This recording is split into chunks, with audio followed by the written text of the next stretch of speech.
What's up, party people? Today I'm doing a video essay. It's on Jujutsu Kaisen, Selfishness versus Selflessness.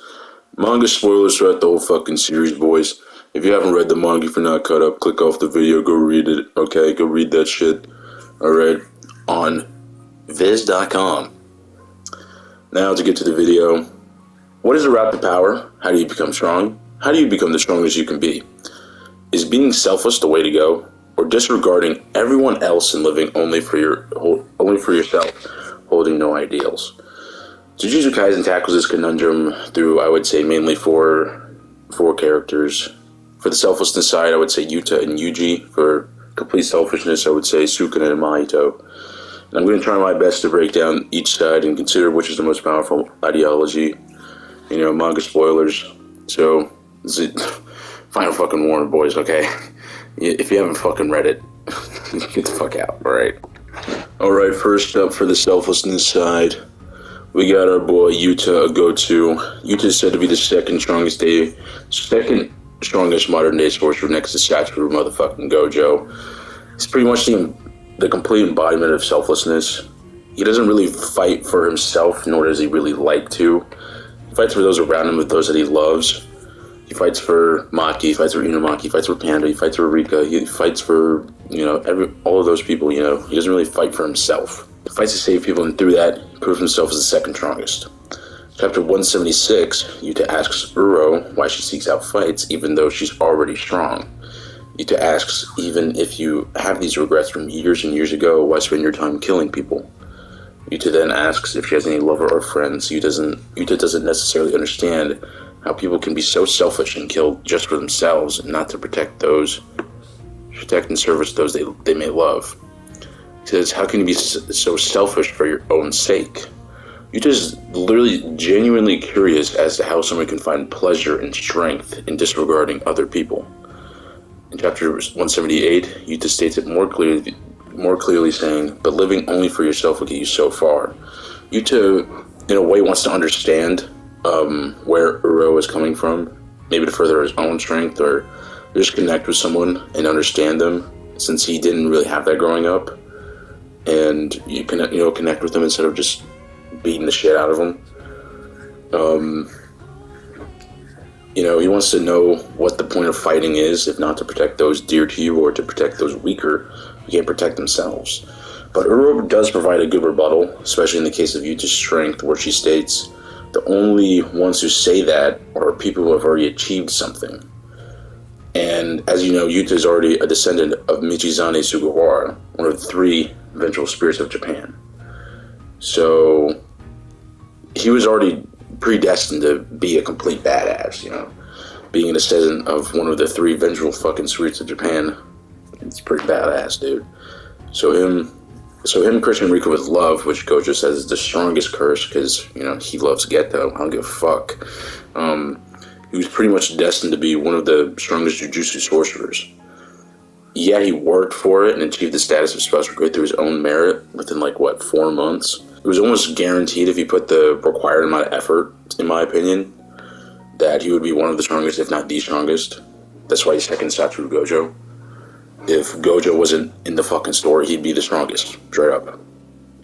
And currently in the manga, not modern day sorcerers, not counting Sukuna, he is the strongest. He's number 1 right now, so, he's gotta tee the fuck up.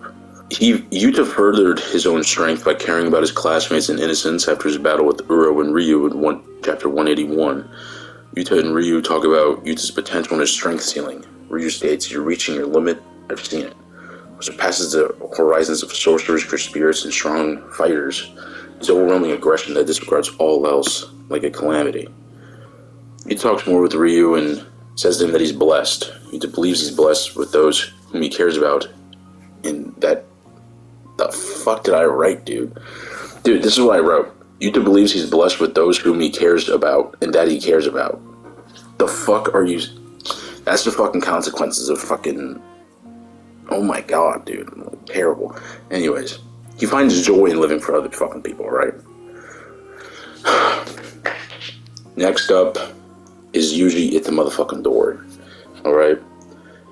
Yuji is a pretty interesting case. He was dragged into the Jujutsu world and subjected to its horrors almost fucking immediately. I mean, bro's grandpa died, and then he's like, oh my god, my friends are in danger, let me go fucking try and save them. And then ate a cursed finger, which then fucked his life forever. He didn't have a cursed technique he was born with, that we know of. Still hasn't been shown or anything. And didn't have cursed energy. So we don't know if he, like, this is like sidetracked, but we don't know if Yuji does have a cursed technique or he just doesn't have one. Because Gojo at the beginning of the series says that he doesn't have one, but soon enough he'll be ingrained with Sukuna's. To me, even before his curse was put on by his grandfather, he was still a selfless individual. Chapter 163, Yuji in junior high beats up a couple fucking bullies who were picking on some kid. This is one of the only times we see him before eating Sukuna's finger. But from what little we have, we can ascertain he has always been a kind and loving individual. That's just who he is. In Chapter 1, in the face of danger, he leaps up 4 fucking stories to save his friends and some dude he just met. That dude being Megumi. Yuji then eats Sukuna's finger despite not knowing the risks, because he assumes that will be the best way to save everyone there. So Yuji stays, and also, a little bit later, about chapter, 6, 7, Yuji stays behind in the detention center so that Nobara and Megumi can safely get away. All Yuji needs to hear to spring into action is that Megumi needs his strength. Well, this is post-Shibuya. I don't know why I didn't put that. So this is post-Shibuya. So all Yuji needs to hear to spring into action is that Megumi needs his strength and his grandfather's words to help spring in his head. Bro, what in the fuck? Anyways, time and time again, Yuji showcases strength through being selfless and wanting to save those who are in danger. Yuji is so unshakable in that aspect that it irritates Sukuna later in the manga, about chapter 248, 249, 248. And they're face to face, but it says I'll get back to that later. Yuji isn't even at his. To me, I don't even think Yuji is at his full potential. He's descended from Kenjaku, who's his mom, was given a body greater than that of a pre-awakened Maki, which is a pretty tough fucking body. But even though he has that, I would say he still had to struggle to get to where he is. Yuji doesn't have an immense cursed energy. He doesn't have crazy output or even a cursed technique. As far as you know, he doesn't have a simple demand or anything of that fucking sort. Even knowing he isn't the strongest, he still goes out to put himself in harm's way for others. But to me, Yuji doesn't really value his own life. He only uses it as a cog to save people. He uses himself as a cog to save other people. Chapter 200, after learning that for Angel's help, she wants to kill the disgraced one, he immediately is sure that they unseal Gojo, and that who's he? Fucking Megumi, dude. God, intermission. When you're writing a script, please reread over your fucking script. Don't do what I do, okay? This thing is 10 pages long, and I wrote it, put it through Grammarly. It said it was fine. I didn't reread it at all. There's no practice run. Anyways, this is the worst video ever, dude. Fuck. Okay, chapter 200, we learn that for Angel's help she wants to kill the disgraced one.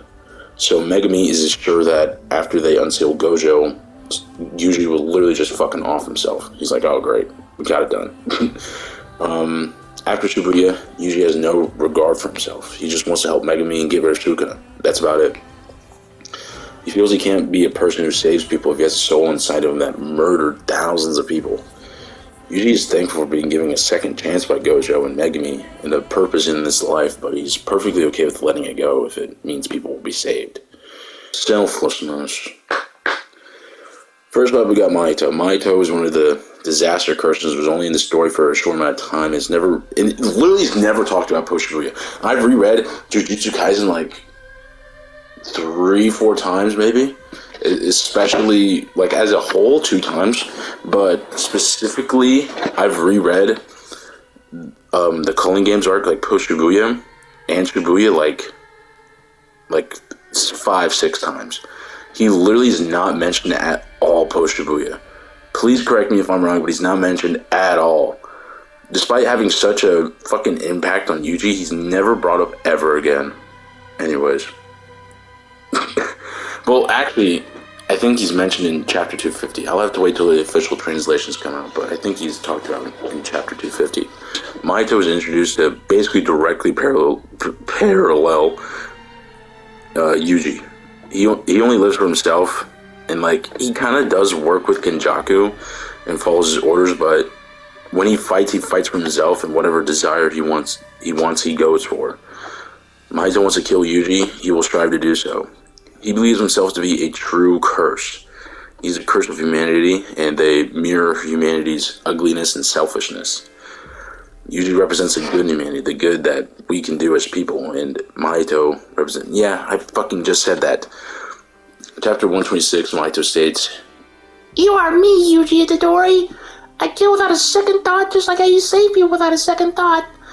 The instincts of a curse against the so-called dignity by human reason... obtained by human reason. It's a battle to determine who will be left standing in 100 years. Mahito wants to cause pain. There's no actual motive behind his actions, besides murdering people. He wants to break Yuji because of how much pleasure he knows he will get. He wants to curse people. He wants mayhem.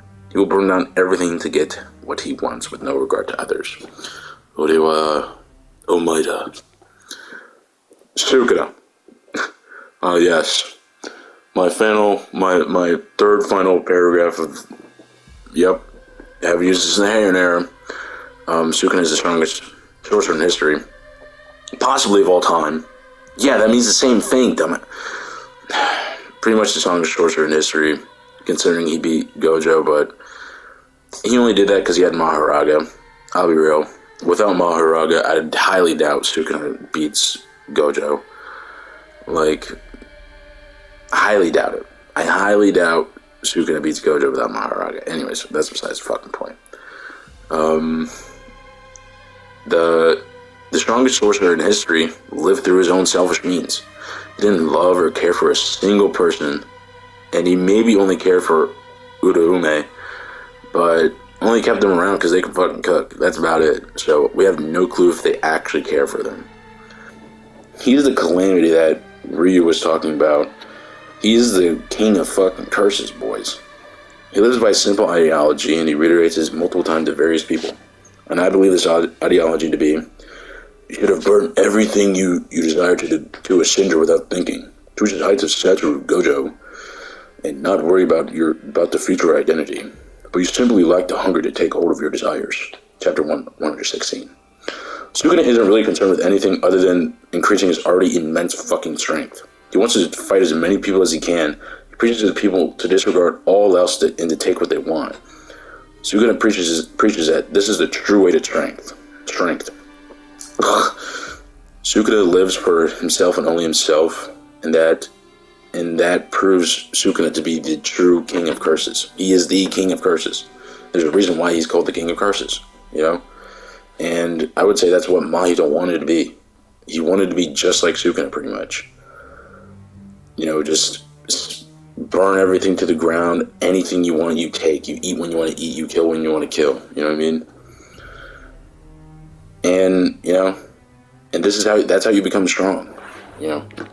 And now, how they intertwine. Now, no person is all one thing. Plenty of sorcerers are a good mix of both selfishness and selflessness, and I think a good example of that is Potential Man, Megami.